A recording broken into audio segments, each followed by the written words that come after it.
오늘 계시록 17절서부터 마지막 절 21절까지는 이제 7번째 대접에 대한 재앙입니다.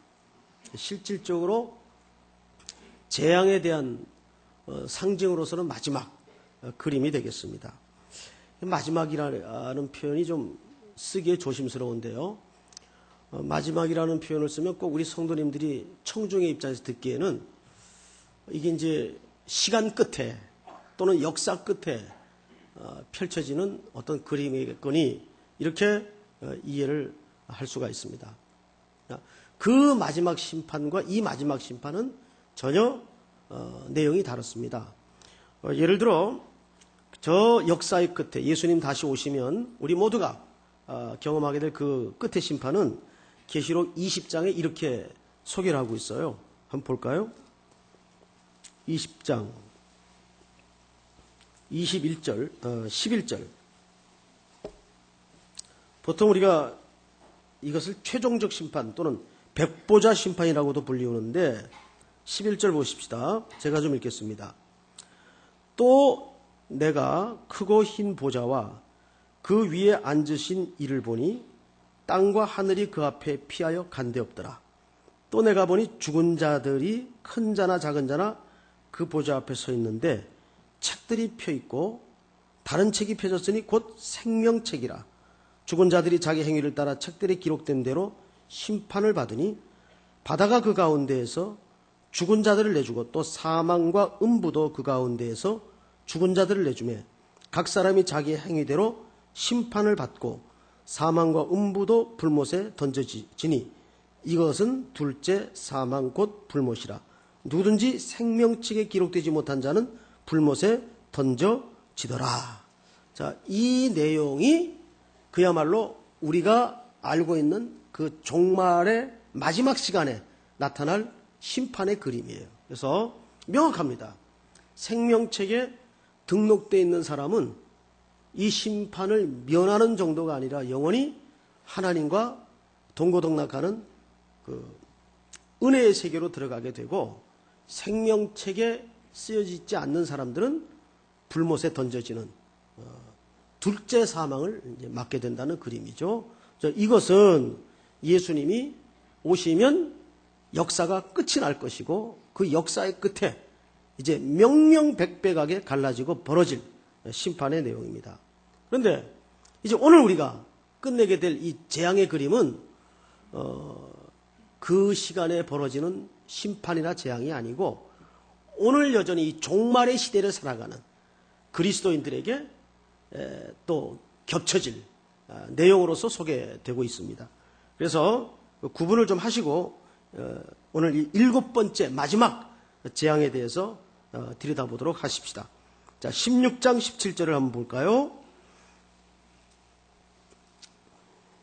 16장 17절 오늘 본문의 첫 절입니다. 7째 천사가 그 대접을 어디에 쏟습니까? 공중에 쏟았다. 자, 오늘 첫 번째 중요한 주제입니다. 오늘 주제는 이 공중이라는 의미가 뭔가 머릿속에 딱 단어 하나를 입력해 놓으십시오. 공중, 소돔에 큰 음성이 성전으로부터 성전에서 보좌로부터 나옵니다. 하나님 음성이겠죠? 그리고 뭐라 그러세요? 되었다. 되었다. 한번 따라 할까요? 되었다. 자, 오늘 두 번째 큰 주제입니다. 되었다. 이 되었다라는 말씀이 무슨 의미일까? 그리고 18절 번개와 음성들과 우레소리가 있고, 이것은 하나님이 현현하실 때에 나타난 일반적인 현상들이죠. 또 큰 지진이 있어요. 이것은 하나님의 심판 모드입니다. 성경 전체에 걸쳐서 지진이라는 표현이 많이 등장을 하는데 이것은 언제나 공통적으로 하나님이 심판을 할 때 나타나는 모티브예요. 자, 있어. 얼마나 큰지 사람이 땅에 있어 온 이래로 이같이 큰 지진이 없었더라. 19절 큰 성이 그 지진의 대상이 누구냐? 큰 성이 세 갈래로 갈라지고, 이거 완전한 그 무너짐을 얘기하겠죠. 만국 성들도 무너지니, 이건 만국 성들이라는 것은 여러 나라들, 그리고 큰 성 바벨론이 하나님 앞에, 그러니까 오늘 총 주제가 이 큰 성 바벨론입니다. 그래서 오늘 설교 제목이 뭐죠? 큰 성 바벨론의 파멸입니다. 파멸. 큰 성 바벨론이 하나님 앞에 기억하신 바 되어, 이거 유대적 표현인데 하나님이 좋은 의미에서 기억했다 그 말이 아니고 아주 나쁜 의미에서 이 큰 성 바벨론의 행악을 기억하고 계셨다 그 말이죠. 그의 맹렬한 진노의 포도주 잔을 받음에 결과 각 섬도 없어지고 산악도 간데없더라. 21절 뿐만 아니에요. 그 엄청난 극렬한 지진 위에 뭐가 퍼부어지냐면 무게가 한 달란트나 되는 큰 우박이 하늘로부터 사람들에게 내림에 사람들이 그 우박의 재앙 때문에 하나님을 비방하니 그 재앙이 심히 크미러라. 자, 여기 재밌는 표현이 있죠. 이 재앙 가운데 사람들이 하나님을 지금 어떻게 하고 있어요? 비방하고 있어요. 자, 이게 무엇을 뜻하느냐? 이것이 역사의 시간 저 끝에 나타날 마지막 재앙의 모습이라면 사람들이 비방하시고자 하시고 할 겨를이 있어요? 없어요? 전혀 그걸로 끝나는 거예요. 그게 무슨 비방이 있어요. 그러나 이것은 저 시간 끝에 어떤 아까 우리가 계시록 20장 11절서부터 살펴본 그 최종적 심판을 말하는 것이 아니고 지금도 이 종말의 시대를 살아가는 사람들 속에 벌어지고 있는 형상들이기 때문에 하나님을 비방하는 일이 계속되고 있다 그 말이에요. 그러니까 이건 최종적 심판이 아니구나. 자, 그런데 여러분 요즘 다 인터넷 하시죠? 인터넷 하면은 이제 인터넷을 딱 키면은 윈도우 시스템 첫 화면이 등장을 합니다. 그럼 이제 거기에다가 클릭을 하면 예를 들어서 첫 표지 화면이 이제 네이버라고 합시다. 네이버. 보니까 네이버를 많이들 쓰시더라고요. 저는 그 회사하고는 아무 상관이 없습니다. 네이버를 우리 청년들이 많이 쓰던데 보니까 네이버에다가 강남교회라고 쳐놓고 이제 검색 클릭을 하면 뭐가 뜰까요? 강남교회 모든 강남교회가 다 주르륵 뜹니다. 모든 강남교회가. 근데 강남교회가 여러 개가 있어요.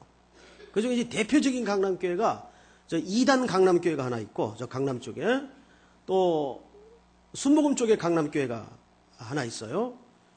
그리고 이제 기장 쪽에 강남교회가 하나 있어요. 이 기장 쪽의 강남교회는 아주 그 건전한 교회입니다. 그리고 이제 우리 합동 측에 강남교회가 있어요. 근데 내부에다 강남교회를 써놓고 딸깍 하면은 강남교회가 쭉 뜨는데 제일 1번에 뜨는 강남교회 위에다가 커서를 갖다 놓고 딸깍 하면은 뭐가 나올까요? 뭐가 나와요? 우리 강남교회 홈페이지가 딱 뜹니다. 안 들어가 보셨군요. 강남교회 홈페이지가 딱 떠요. 노량진에 소재한 강남교회 홈페이지가 뜹니다. 근데 우리 교회 원래 풀네임이 노량진 강남교회가 아닙니다. 그냥 강남교회예요. 노량진이라는 말은 교회가 위치한 소재지를 얘기하는 것이고 원래 이름이 그냥 강남교회입니다.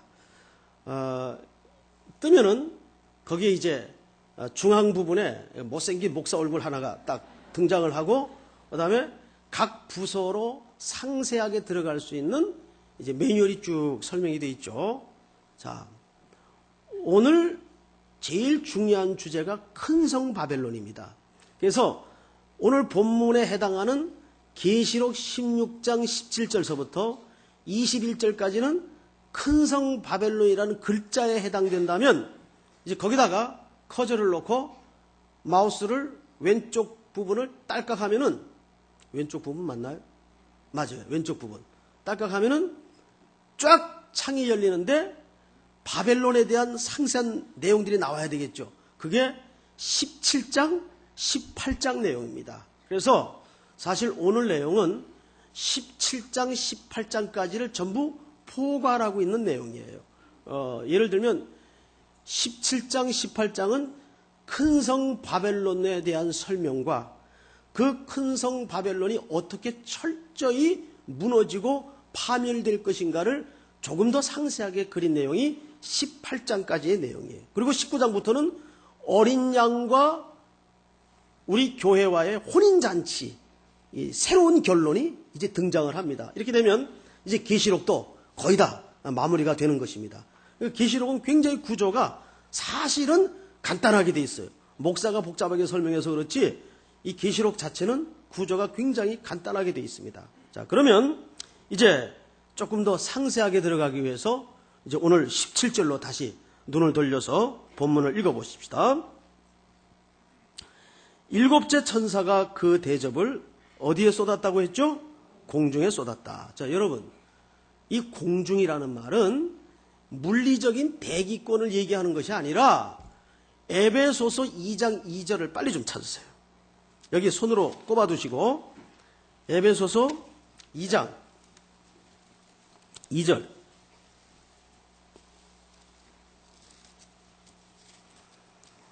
우리 시온 대원들께서 2장 2절을 한번 합독을 좀 해주시겠습니까? 310쪽입니다. 시작.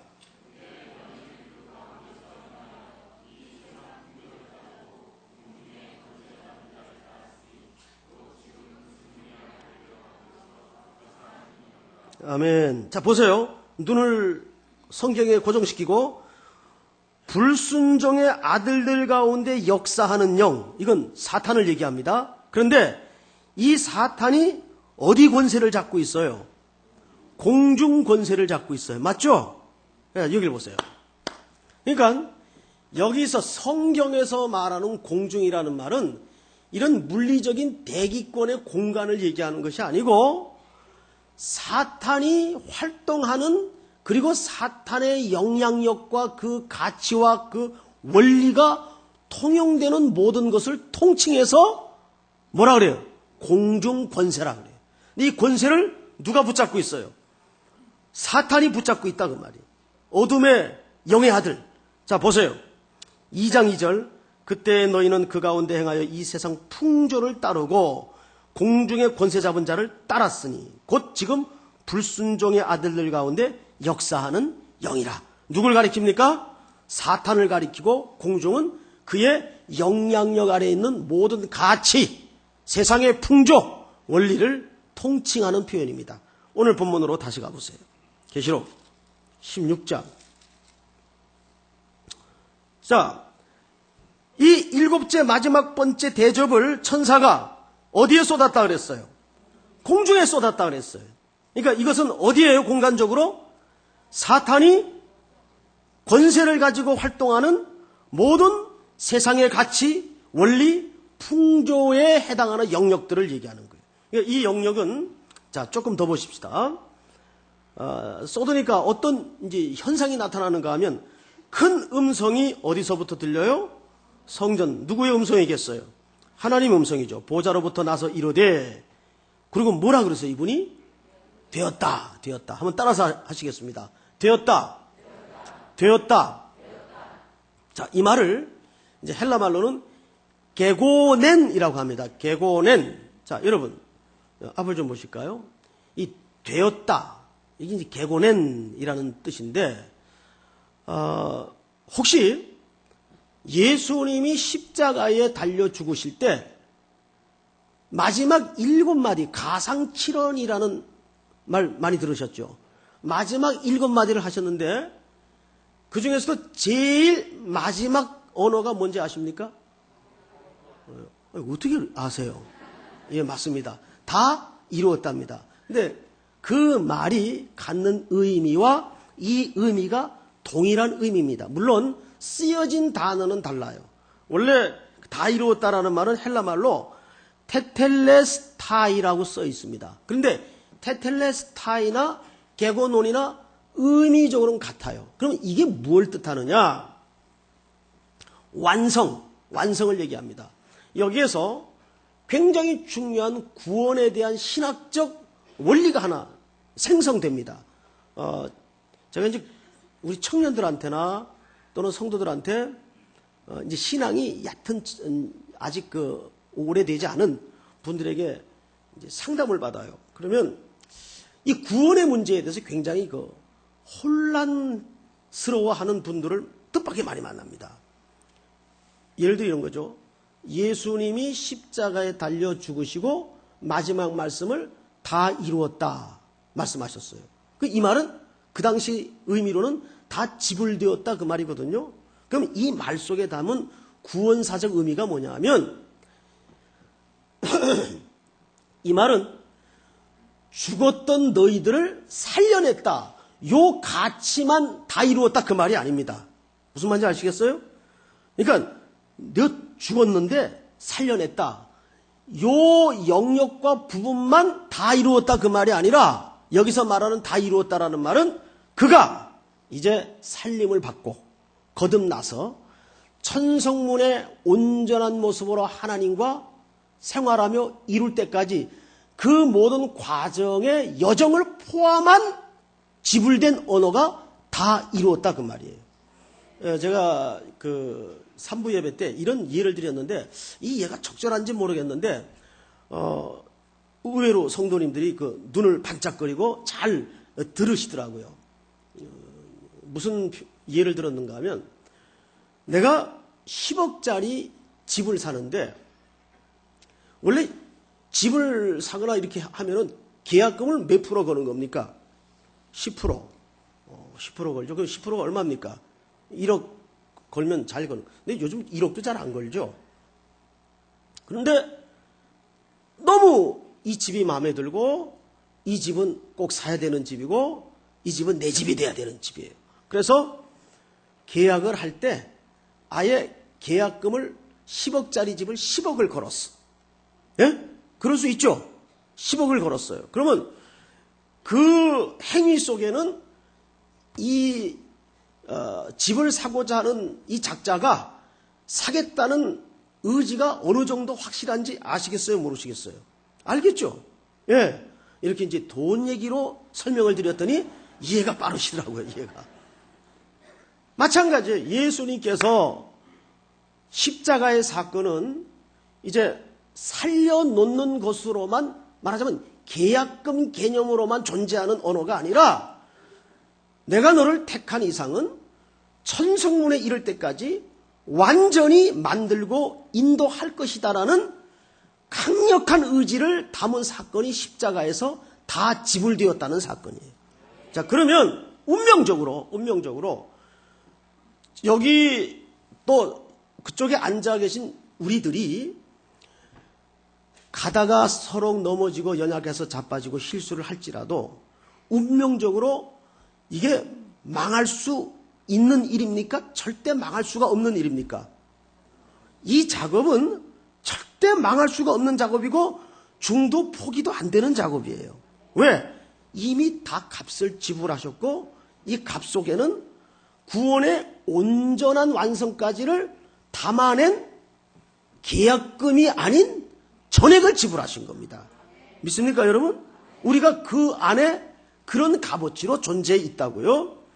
마찬가지예요. 여기서도 다 되었다라는 말은 무슨 뜻인가 하면 그 당시 성도들이요, 로마 제국과 기독교인들을 혹독하게 무너뜨리려고 핍박하는 그 짐승의 울부짖음 같은 고난 앞에서 로마 시대 밑에 그리스도인들이 비틀거리고 있었어요. 그리고 흔들리고 있었어요. 이게 진짜 맞나? 너무 환란이 극심하니까 이게 과연 예수 그리스도를 붙잡은 보람인가? 회의가 들고 너무 고통이 길게 가니까 성도들이 흔들리기 시작했단 말이에요. 그래서 이 그림을 미리 보여주시는 거예요. 그렇지 않다. 이 그림을 봐라. 어떻게 파멸될 것인가? 자, 그래서 보세요. 18절을 보세요. 번개와 음성들과 우레소리가 있고, 자, 이것은 하나님의 현현을 상징하는 표현들이죠. 또 큰 지진이 있어 얼마나 큰지 사람이 땅에 있어온 이래로 이같이 큰 지진이 없었더라. 보통 지진은 하나님이 창세기서부터 쭉 성경을 보면 심판을 할 때 모티브로 지진을 사용하십니다. 그러니까 IT가 하나님의 심판을 받았다, 또 이런 논리로 갖다 대면 아니에요. 그거는 우리가 그런 말은 굉장히 조심해야 됩니다. 그런 재앙들이 IT 백성들에게만 주시는 메시지나 경고가 아니라 전 인류에게 주시는 메시지와 경고일 수가 있기 때문입니다. 그 사람들만 유독 나쁜 짓하고 죄받았기 때문에 그런 지진을 통한 심판을 받는다. 이런 잘못된 논리로 성경을 갖다 대면은 그 역사적으로 실수를 하는 겁니다. 자, 어쨌든 하나님은 이 지진을 하나님의 심판의 모티브로 사용할 때가 있어요. 자, 그런데 19절을 보세요. 그 재앙이 어디에게 임하는가? 큰 성이, 이건 바벨론 성을 얘기하죠. 그럼 여기서 계시록에서 큰 성은 뭘 뜻하는가? 자, 보십시다. 계시록 11장 8절을 보세요. 계시록 11장 8절.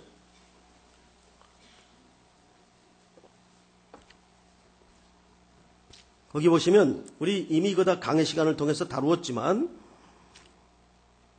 8절을 보시면 그들의 시체가 큰 성 길에 있으리니 그 성은 영적으로 하면 소돔이라고도 하고 애굽이라고도 하니 곧 그들의 주께서 십자가에 못 박히신 곳이라. 자, 여러분 여기 큰 성이 나오죠. 근데 이 큰 성을 여기를 보세요.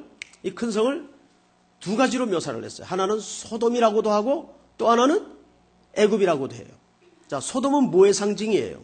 하나님을 떠나 하나님의 가치 없이 자기 마음대로 육체가 요구하는 대로 살아갔던 백성들의 집합소, 거기가 소돔과 고모라입니다. 애굽은 뭐의 상징이에요? 애굽은 하나님의 백성들을 오랜 역사 동안 혹독하게 고난과 압박을 했던 민족의 상징이 애굽입니다. 이 두 개의 그림이 등장을 해요. 그런데 여기 재밌는 표현이 하나 있어요. 거기가 어떤 곳이라고 설명을 하냐면 곧 그들의 주께서 십자가에 못 박히신 곳이라. 자, 여쭤보겠어요. 예수님이 애굽에서 십자가에 못 박히셨습니까? 맞아요? 예수님이 소돔에서 십자가에 못 박히셨습니까? 근데 여기 지금 그렇게 써 있잖아요. 뭘까요, 이거는? 이거는 상징적 표현을 얘기하는 겁니다. 자, 지금도 예수님은 소돔에서 애굽에서 십자가에 못 박힐 뿐만 아니라 서울 도성 안에서도 십자가에 못 박히고 계십니다. 맞죠? 정확히 맞습니다. 미국 뉴욕 한복판에서도 십자가에 못 박히고 계십니다. 그러니까 여기서 큰 성은 하나님을 거역하고 하나님을 배반하고 하나님의 백성에게 지독한 고통을 주는 통칭하는 도시가 바벨론입니다. 큰 성입니다. 자, 근데 바벨이라는 말의 어원이 어디서 시작이 됐어요? 바벨탑에서 시작이 됩니다. 바벨탑은 어떻게 지어졌나요? 이제 멸망을 면키 위한 이 백성들의 하나님으로부터의 독립하고자 하는 사건이었어요. 그리고 그들의 이름을 내고자 하는 대표적인 사건이 바벨탑이었어요. 인간의 이름을 내고 하나님께로부터 멸망을 피하고 보고자 하는 시도로서 하늘 꼭대기까지 우리가 탑을 쌓자. 그게 뭐예요? 바벨이에요, 바벨. 이 바벨론이라는 나라의 어원이 국호가 그 의미로부터 옵니다. 자, 그런데 이 계시록이 쓰여지던 당시의 바벨은 로마 제국을 얘기했어요. 자, 그렇다면 이제 중요한 새로운 질문으로 들어갑니다. 오늘날의 바벨은 어디입니까? 오늘날의 바벨은 어디예요? 미국인가요? 이시공동체인가요? 아니면 저 김정일 집단인가요? 아니면 중동인가요? 이제 그런 식으로 세대주의적 해석을 하면 굉장한 역사의 혼란을 가져올 수가 있습니다. 오늘날의 바벨은 어디냐? 이 세상 나라를 통칭합니다. 지금 이 세상의 거대한 구조가 뭐예요? 큰 성 바벨론이에요. 공중 권세 잡은 자가 영향력을 행사하고 통치하는 곳이 그들이 득세하는 것처럼 보여지는 이 세상의 구조가 큰 성 바벨론입니다. 맞죠, 여러분? 자, 그러면 성경을 다시 가서 보십시오. 16장.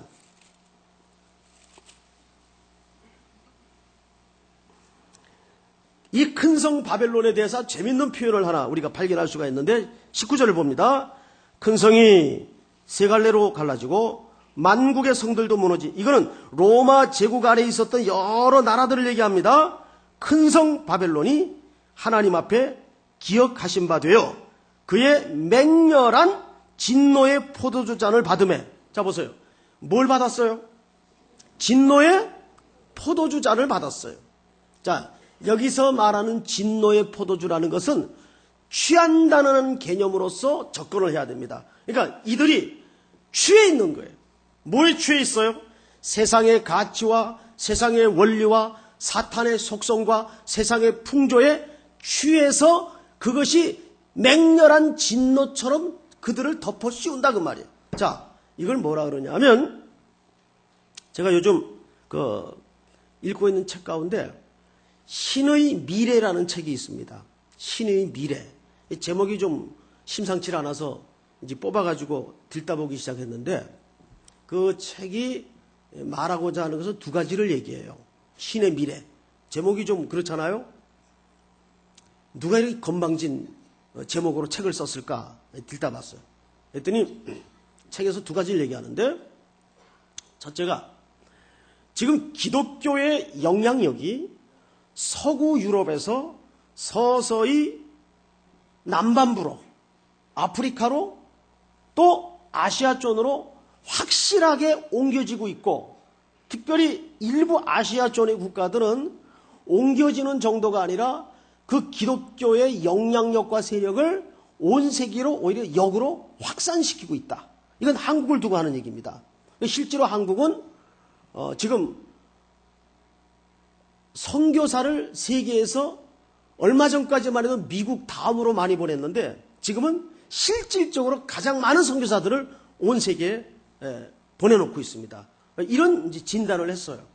뭐 이거는 요즘 많이 나오는 그 진단이고 이론이기 때문에 별 색다를 게 없는데 이 이면에 왜 이런 현상이 나타나는가? 왜 기독교의 그 영향력이 서구 유럽의 문명 사회를 떠나서 남반부로 그리고 아시아 쪽으로 옮겨질 뿐 아니라 더 확대되고 있는가? 그것은 그 이면에 서구 문명의 몰락을 얘기합니다. 서구 문명의 몰락. 그래서 옛날 한 50년 전, 1950년대만 해도 평균 크리스찬을 그림으로 그리라면 미국에 또는 영국에 어느 잘 사는 부유층 아줌마를 그 기독교인의 평균 샘플로 그렸어요. 그런데 이구동성으로 그 책이 말하고자 하는 지금 시대의 기독교 평균 샘플은 저 아프리카의 나라 나이지리아의 어느 시골 마을의 가난한 아낙네, 이게 기독교인의 샘플로 새롭게 설정되고 있어요. 그만큼 기독교 축이 옮겨져 갔다는 거예요. 여기에는 필연적으로 서구 유럽의 몰락을 얘기합니다. 그러면 이 서구 유럽의 몰락이 왜 오게 되었는가? 왜 오게 되었는가? 그것은 몇 가지인지 진단을 하는데 그 다양한 얘기를 짧은 시간에 다 드릴 수는 없고 첫 번째 중요한 게 뭐냐면 복음의 세속화. 복음의 세속화. 복음 속에 세큘러리즘, 다시 말해서 세속주의가 들어오면서부터 복음의 영향력이 약해지기 시작하는 거예요. 그러면서 다원주의가 일어나고 복음의 능력이 무너지기 시작한 겁니다. 그러면서 자연적으로 찾아온 현상들이 뭐냐 하면 천민 자본주의가 들어오고 그 자본주의의 맹폭성, 맹목적인 증대성, 이런 것들이 이 속에 나타나기 시작한 겁니다. 근데 이제는 이것이 거대한 서구 문명의 사이클이 되어서 이제 스스로 멸망을 향해 가는데도 아무도 이 거침없는 이 멸망의 수레바퀴를 제어할 나라나 사회적 제도가 없다는 거예요. 그래서 이제는 멸망을 향해서 가는 거를 그 속도를 늦추는 정도의 역할도 지금 못하고 있다는 거예요. 이 서구 문명 구조 자체가. 그러면서 기독교의 영향력이 점점 이제 아시아 쪽으로 흘러들어오고 있다는 겁니다. 자, 여러분, 그런데 머지않아 이쪽도 마찬가지일 거예요. 지금 이 세상의 이치와 구조를 잘 보세요. 얼마 전까지만 해도 무한대의 무기 경쟁 체제에 의해서 소련이 붕괴하고 말았어요. 이게 이제 레이건이 스타워즈라는 그 플랜을 이용해서 소련과 무한대 무기 경쟁 체제로 이제 돌입하다가 그 러시아가 돈이 없는데 그걸 쫓아가다가 스스로 이제 무너지고 만 거예요. 자본이 없으니까. 그 이후에 들어온 게 뭐냐면 이제는 돈의 논리입니다. 여러분, 불과 10년, 20년 전까지만 해도 중국이 거지 나라였어요. 아시잖아요. 생거지 나라였어요. 중국 사람들 들으면 기분 나빠할 소리 같지만 기분 나쁠 문제가 아니라 사실이 그랬으니까. 그런데 중국이 달러를 끌어들이고 달러를 모으기 시작하면서 중국이 자본을 갖게 되니까 이제는 중국의 원화의 위력 앞에 미국이 간단하게 흔들거립니다. 예. 그 원화를 절상하느냐 절하하느냐에 따라서 뉴욕의 다우존스 수치가 무너졌다가 내려갔다가 요동을 치는. 그러니까 지금은 무기보다 더 무서운 논리가 자본의 논리예요. 뭐 말은 글로벌 시대에 약한 민족과 같이 가야 된다 하지만 그건 허울 좋은 명목일 뿐이고 그 밑에는 자본의 논리가 철저하게 지배하는 게 이 세상 구조입니다. 그런데 그 카테고리를 지금은 아무도 끊어낼 수가 없어요. 우리 멀리 갈 것도 없이 대한민국 구조만 한번 보세요. 정치, 경제, 문화, 국방 여러 분야와 영역이 있지만은 다 차치해 두고 교육의 구조만 하나 보십시오. 이게 지금 우리 대한민국 교육의 구조는 제가 절대 과장하거나 거친 표현이 아니라 미쳤습니다. 한마디로. 이게 애들 학교 중고등학교 지금 보내가지고 그게 건강한 마음과 심성을 또 저 사회에 인류에 공헌할 수 있는 아이들의 심성을 만드는 교육입니까? 전부 다 어떻게 하든지 한 놈이라도 대학도 들여보내는 이런, 그리고 나머지 20%는 거의 교실 바닥에서 잠자는데도 방치되는 이런 공교육 현장을 여기 현장의 선생님들 뭐 부인할 수 없지 않습니까? 예? 지금 그러면 옆집에 과외시킨단 말이에요. 그리고 우리 애는 떨어질까봐 또 엄마가 아르바이트라도 뛰어가지고 또 과외를 시켜요. 저는요, 중고등학교 나이 때는 더 많은 세상에 나가서 더 많은 창의적인 영역을 경험하고 그걸 심성을 아름답게 훈련하고 이래야 될 나이인데 애들을 새벽부터 밤늦게까지 그게 잡는 교육이지 무슨 애들을 만들고 키우는 교육입니까? 그런데 누구 하나 이런 악의 카테고리를 스스로 놓지 못하고 있단 말이에요. 놓으면 내가 죽는 사회 구조 속에 우리가 빠져 있으니까. 이게 한마디로 뭐냐면 바벨론의 진노의 포도주의 세상에 지금 취해 있는 거예요. 이게 한마디로. 그러니까 우리가 이 현실에서 예수를 믿고 산다는 것은 큰 물살이 있는데 여러분 저 설악산 계곡이나 이렇게 비가 많이 온 직후에 그 작은 개울 같지만 콸콸콸콸 쏟아 내려오는 그 물살에 한번 서보신 적 있나요? 하체가 아무리 튼튼한 장정이 있어도 그 물살이 거세게 막 밀려 내려오면 휘청거립니다. 그래서 거기서 싸우는 게 뭐냐면 버티는 게 싸우는 거예요. 지금 이 바벨론이라는 커다란 세상의 파도와 물결 속에 우리 성도들이 있는 위치는 서서 그냥 버티는 싸움이에요. 예? 근데 이 싸움이 사실은 만만치 않다는 거예요. 이 싸움이. 그래서 우리가 오늘날의 빛바랜 복음이 뭐냐면 진리는 그래도 승리한다. 요즘 이런 소리 하면 등신이라고 소리 들어요. 너 아무리 예수에 빠져 있다고 하지만 그게 요즘 무슨 소리냐. 쾌쾌 먹은 소리 하고 앉았다. 이게 오늘날 믿는 사람들의 세계 의식에조차도 빛바랜 복음이 되고 있어요. 그래서 오늘 이 성경이 끝내고자 하는 결론이 뭐냐면 하나예요. 그래도 진리는 반드시 승리한다. 이게 빛바랜 복음이지만 결코 빛바랜 복음이 될 수가 없는 것이 그래도 하나님의 역사는 흐를 것이고 이 역사의 최종적 승리는 그리스도를 통해서 맺어질 것이다. 그 거대한 큰 성 바벨론의 도도한 물결 앞에 내가 서 있지만은 오늘도 우리는 이 두 발을 버티고 서서 우리가 하나님의 전신갑주를 입고 무장하여 서 있는 거예요.